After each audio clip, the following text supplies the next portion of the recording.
मेरे प्रिय छात्र छात्राओं, आप सभी को गुरुकुल SKJ में स्वागत है। जैसे कि मैंने आप सभी छात्र छात्राओं को बताया था कि मैं रूटीनबद्ध कल जो ज्योग्राफी मैंने पढ़ाया था उसका बहुत सारे टॉपिक का विश्लेषण मैं नहीं कर पाया था। सो आज मैं आप लोगों के लिए उन सारे टॉपिकों का विश्लेषण लेकर आया हूँ। कल मैं वीडियो नहीं दे पाया, कल मेरी तबीयत ठीक नहीं थी, इसलिए मैं सभी छात्र छात्राओं से क्षमा मांगता हूँ, क्षमा याचना करता हूँ। परंतु मैं आज आप सब लोगों के लिए पुनः आगे का ज्योग्राफी जो हम लोग छोड़े थे उसका क्लास लेकर आया हूँ। आइए मेरे प्रिय छात्र छात्राओं, हम सभी लोग पठन पाठन की ओर अग्रसर हो। जैसे कि हम लोगों ने पढ़ा था कि संसाधन के 8 प्रकार होते हैं और वह कौन कौन से प्रकार था, आज मैं उन सारे प्रकारों को यहाँ पर व्याख्या करने के लिए आया हूँ और आप सभी लोगों को व्याख्या करके उन सारे 8 संसाधनों को बताने के लिए आया हूँ। तो ज्योग्राफी का आज जो है क्लास था, कल से हिस्ट्री का क्लास शुरू होगा, तो कल से आप लोग हिस्ट्री का ऑब्जेक्टिव सब्जेक्टिव सारे क्वेश्चंस देखेंगे। तो चलिए आज हम लोग ज्योग्राफी के पार्ट 1 का जो उस दिन हम लोगों ने क्लास किया था उसके आगे का सारा पढ़ाई मैं आप लोगों को समझाने जा रहा हूँ। कृपया आप लोग ध्यान से मनन करेंगे। यहाँ पर मैं आप सभी छात्र छात्राओं का धन्यवाद भी देना चाहता हूँ, क्योंकि राजन, समीम, मोहन, राकेश, बहुत सारे छात्रों ने कमेंट करके बताया है कि हाँ, पठन पाठन का आपका यह सारा चीज़ हम लोग को बहुत पसंद आ रहा है। आप अच्छे से अच्छे दिन प्रतिदिन सब चीज़ देते जा रहे हैं, इसके लिए आपको धन्यवाद। तो मैं प्रिय छात्र छात्राओं, आप सभी लोगों को भी धन्यवाद देना चाहता हूं, क्योंकि आपकी संतुष्टि ही मेरी सफलता की कुंजी है। तो आइए हम लोग पढ़ाई की ओर चले, पठन पाठन की ओर चले। यहाँ पर लिखा हुआ है मेरे प्रिय छात्र छात्राओं, क्लास 12 भूगोल पाठ 1 भाग 2। उस दिन भाग 1 था, आज भाग 2 मैं दे रहा हूं। और उस दिन हम लोगों ने पढ़ा था कि संसाधन के कितने प्रकार होते हैं, तो 8 प्रकार को मैंने आप लोगों को टॉपिक में बताया था। आज उन सारे टॉपिकों को मैं लेकर आपके सामने आया हूं। चलिए हम लोग पहला प्रश्न देखें कि पहला प्रश्न हम लोगों को क्या कह रहा है। तो देखिए मेरे प्रिय छात्र छात्राओं, यहाँ पर पहला क्वेश्चन है कि संसाधन के मुख्य कितने प्रकार होते हैं। संसाधन के मुख्य कितने प्रकार होते हैं, तो पहला क्वेश्चन है हम लोग का कि संसाधन के मुख्य कितने प्रकार होते हैं। तो हम लोगों ने लिखा है कि संसाधन के मुख्य 8 प्रकार होते हैं। संसाधन के कितने प्रकार होते हैं मेरे प्रिय छात्र छात्राओं, तो 8 होते हैं। पहला प्राकृतिक संसाधन, दूसरा मानव निर्मित संसाधन, तीसरा नवीकरणीय संसाधन, चौथा अनवीकरणीय संसाधन, पांचवा निजी संसाधन, छठा सामुदायिक संसाधन, सातवां अंतर्राष्ट्रीय संसाधन और आठवां अंतर्राष्ट्रीय संसाधन। एक राष्ट्रीय संसाधन होता है और एक अंतर्राष्ट्रीय संसाधन होता है। और यहाँ पर लिखा हुआ है कि 9वां प्रश्न कि भौतिकी भूगोल किसे कहते हैं। भौतिक भूगोल किसे कहते हैं, यह हम लोग को लिखा हुआ है। तो अब चलिए इन सभी टॉपिकों को हम लोग विश्लेषण करके देखें कि ये सभी टॉपिक हम लोगों को क्या कह रहे हैं। तो मैंने पहले प्रश्न लिखा है कि संसाधन के मुख्य कितने प्रकार होते हैं। तो मैंने आपको बताया कि संसाधन के मुख्य 8 प्रकार होते हैं। तो पहला प्रकार है प्राकृतिक संसाधन। पहला प्रकार क्या है मेरे प्रिय छात्र छात्राओं, प्राकृतिक संसाधन। कि प्राकृतिक संसाधन किसे कहते हैं, तो प्राकृतिक संसाधन उस संसाधन को कहते हैं जिसे प्रकृति ने निर्माण किया है, जिसे प्रकृति ने हम लोग को प्रदान किया है, उसे हम लोग प्राकृतिक संसाधन कहते हैं। जैसे हवा हो गया, पानी हो गया, समुद्र हो गया, पेड़ हो गए, पौधे हो गए और मानव जाति, पशु पक्षी, ये सभी प्राकृतिक संसाधन हुए, क्योंकि प्रकृति ने इन सभी चीज़ों को उत्पन्न किया है। तो अगर हम लोगों से कोई क्वेश्चन कर देगा कि प्राकृतिक संसाधन किसे कहते हैं, तो हम लोग बड़ी आसानी से उनको बता सकते हैं कि प्राकृतिक संसाधन उस संसाधन को कहते हैं जिसे प्रकृति ने हमें प्रदान किया है। जैसे पहाड़, पठार, नदी, समुद्र, मानव, पशु पक्षी, पेड़ पौधे इत्यादि, इसको हम लोग प्राकृतिक संसाधन कहते हैं। आप सभी छात्र छात्राओं इस बात को समझ गए। अब आगे का प्रश्न देखिए, दूसरा प्रश्न क्या है मेरे प्रिय छात्र छात्राओं? दूसरा प्रश्न है कि मानव निर्मित संसाधन किसे कहते हैं। अब दूसरा प्रश्न हम लोग के सामने कि मानव निर्मित संसाधन किसे कहते हैं। तो मानव निर्मित संसाधन उस संसाधन को कहते हैं जिसे मानव ने स्वयं बनाया है। तो मानव कोई भी चीज़ प्रकृति में पड़े हुए पदार्थों को लेकर बनाता है, इसलिए मानव निर्मित होता है। और प्रकृति के द्वारा कोई भी चीज़ प्रद होता है। प्रद का अर्थ होता है प्रदान करना और निर्मित का अर्थ होता है निर्माण करना। तो मानव किसी भी चीज़ का प्रकृति से लेकर निर्माण करता है, न कि प्रद करता है, इसलिए मानव निर्मित संसाधन कहलाते हैं। तो अगर आपसे कोई क्वेश्चन कर दे कि मानव निर्मित संसाधन किसे कहते हैं, तो आप बड़ी आसानी से उन लोगों को बता सकते हैं कि मानव निर्मित संसाधन उस संसाधन को कहते हैं जिसे मानव ने स्वयं बनाया है।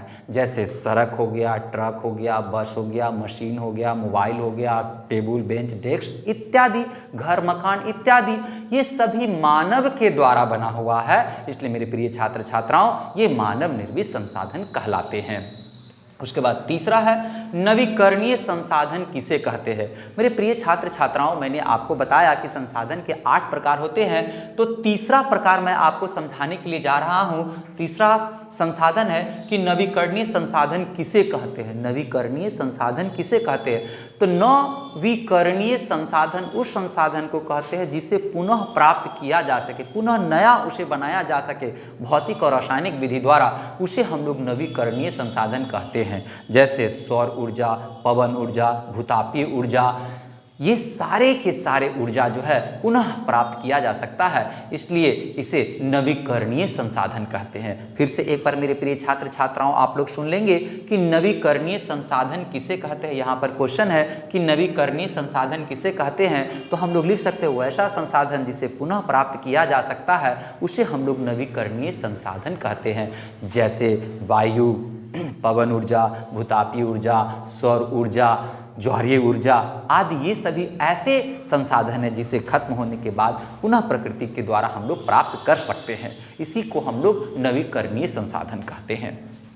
अब चौथा प्रश्न आता है कि अनवीकरणीय संसाधन किसे कहते हैं। चौथा प्रश्न हम लोग के सामने आता है मेरे प्रिय छात्र छात्राओं कि अनवीकरणीय संसाधन किसे कहते हैं। तो आप सभी छात्र छात्राओं ये प्रश्न को सुन लेंगे।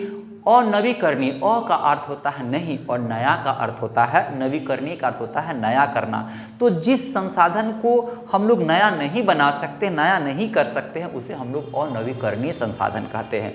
अनवीकरणीय संसाधन उस संसाधन को कहते हैं जिसे पुनः प्राप्त नहीं किया जा सकता है। जैसे पेट्रोल, डीजल, किरोसिन तेल, मिट्टी तेल इत्यादि, ये सब ऐसे प्राकृतिक संसाधन हैं जिसे हम लोग पुनः प्राप्त नहीं कर सकते। या एक बार समाप्त हो गया तो समाप्त हो गया, इसे पुनः प्राप्त नहीं कर सकते हैं। इसी को हम लोग अनवीकरणीय संसाधन कहते हैं। तो कोई अगर हम लोगों से प्रश्न कर देगा कि अनवीकरणीय संसाधन किसे कहते हैं, तो हम लोग बड़ी आसानी से उनको बता सकते हैं कि अनवीकरणीय संसाधन उस संसाधन को कहते हैं जिसे पुनः प्राप्त नहीं किया जा सकता है, उसे हम लोग अनवीकरणीय संसाधन कहते हैं। जैसे मिट्टी तेल, किरोसिन तेल, डीजल, पेट्रोल इत्यादि, ये सभी अनवीकरणीय संसाधन है। कोयला भी आप कह सकते हैं, ये सभी अनवीकरणीय संसाधन है, क्योंकि इन सभी संसाधनों को हम लोग एक बार खर्च हो जाने के बाद पुनः प्राप्त नहीं कर सकते हैं।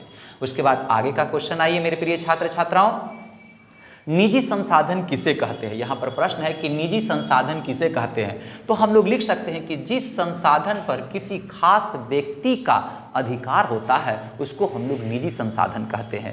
मेरे प्रिय छात्र छात्राओं, अगर आपसे कोई क्वेश्चन कर देगा कि निजी संसाधन किसे कहते हैं, तो आप बताइएगा कि निजी संसाधन उस संसाधन को कहते हैं जिस पर किसी खास व्यक्ति का अधिकार होता है, उसको हम लोग निजी संसाधन कहते हैं। अगर आपसे परीक्षा में यह प्रश्न आ जाए तो आप सीधे छाप दीजिएगा, सीधे लिख दीजिएगा कि निजी संसाधन उस संसाधन को कहते हैं जिस पर किसी खास व्यक्ति का अधिकार होता है, उसको हम लोग निजी संसाधन कहते हैं। जैसे निजी संसाधन कहते हैं जैसे तालाब हो गया, किताब हो गया, ज़मीन हो गया, मोबाइल हो गया, बैग हो गया, कपड़े हो गए, ये सभी निजी संसाधन कहलाते हैं क्योंकि इस पर किसी खास व्यक्ति का अधिकार होता है। इसी को हम लोग निजी संसाधन कहते हैं। उसके बाद है छठा क्वेश्चन कि सामुदायिक संसाधन किसे कहते हैं। छठा क्वेश्चन हम लोग के सामने क्या है मेरे प्रिय छात्र छात्राओं कि सामुदायिक संसाधन किसे कहते हैं। तो हम लोग बड़ी आसानी से उत्तर दे सकते हैं कि सामुदायिक संसाधन उस संसाधन को कहते हैं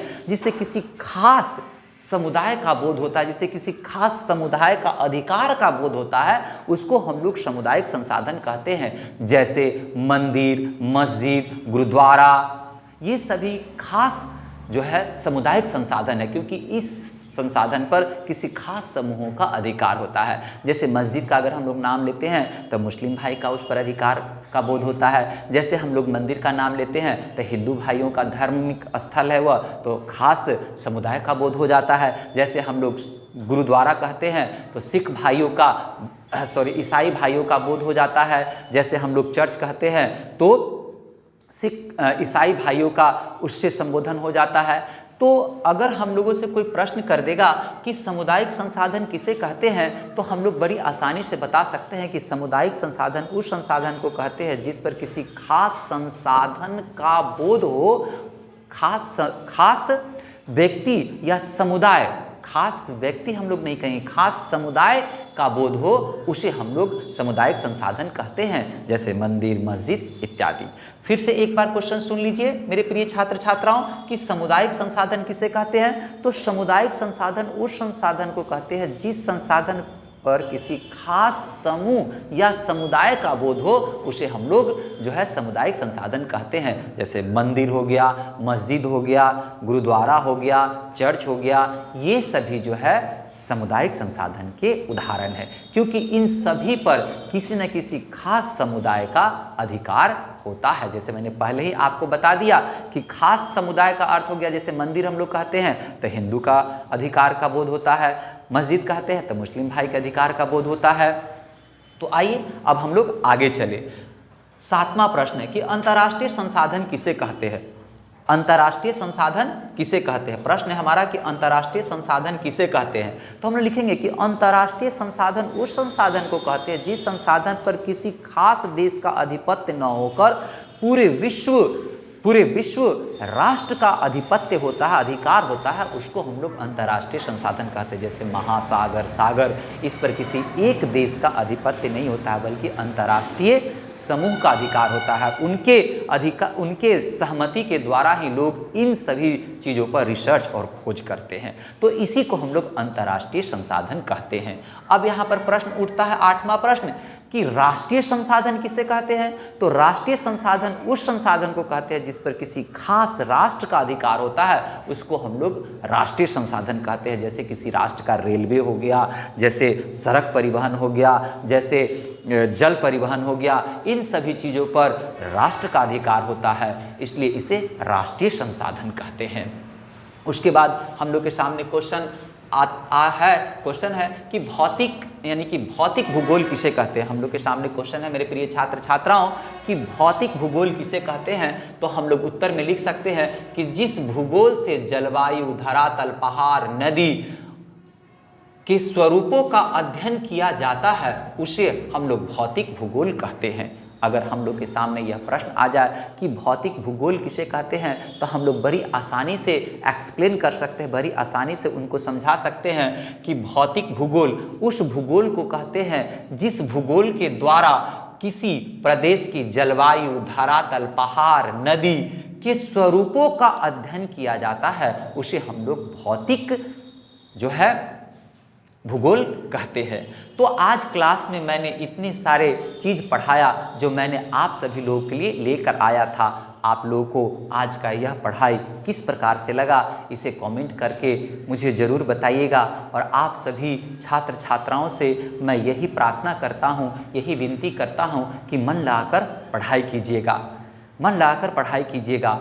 और आज का संदेश मैं आप सभी छात्र छात्राओं को देना चाहता हूँ। आप सब छात्र छात्राएं बड़ी आनंद से, बड़ा एकाग्रचित होकर इस संदेश को सुनेंगे। जाघट प्रेम न संचरे, साघट मास समान, जाघट प्रेम न संचरै साघट मास समान, जैसे भांति सो लोहार की सांस लेत बिनु प्राण। यह संदेश, इस दोहा के माध्यम से मैं अपने प्रिय छात्र छात्राओं को यही संदेश देना चाहता हूँ कि आप इस सुंदर बगीचा के सबसे खूबसूरत फूल है और इस फूल को चौहों दिशाओं में अपने गुण से सबको मन मोह लेना चाहिए। किसी को बड़ा छोटा नहीं समझना है, सबको सम्मान और आदर देना है और एक जीवित व्यक्ति बनकर इस संसार में अपने नाम को अमर कर जाना है, ताकि इतिहास हमें भी याद कर सके। यही आशीर्वाद मैं आप सभी छात्र छात्राओं को दे रहा हूं कि आप सभी छात्र छात्राओं उस फूल के समान बन जाए, जो फूल तो वहीं पर मुरझाकर गिर जाता है परंतु उसकी खुशबू चौहों दिशाओं में फैल जाता है। तो यह शरीर त्याग कर हम चले जाए लेकिन हमारा गुण चारों दिशाओं में फैल जाए और हमें लोग गुण के कारण हमेशा याद रखें। तो गुण शाश्वत होता है, इसलिए मेरे प्रिय छात्र छात्राओं, आप लोग गुण को अपनाएंगे, यही प्रार्थना है आपके सुशील सर का आप सभी लोगों से। तो मैं अब आप लोगों से विदा लेता हूं और अंत में आपसे वही प्रार्थना करता हूं, वही विनती करता हूं कि आप सभी लोग गुरुकुल SKJ क्लास के चैनल को सब्सक्राइब करेंगे, लाइक करेंगे, शेयर करेंगे, ताकि मेरे द्वारा पढ़ाया गया सभी ज्ञान सभी छात्र छात्राओं तक पहुंच सके, क्योंकि आप सभी लोग विद्या अध्ययन कर रहे हैं, विद्यार्थी है और विद्या का चाहने वाले को ही विद्यार्थी कहते हैं और विद्यार्थी का जीवन बड़ा पवित्र होता है। तो मैं इन्हीं शब्दों के साथ आप लोगों से विदा लेता हूँ। धन्यवाद।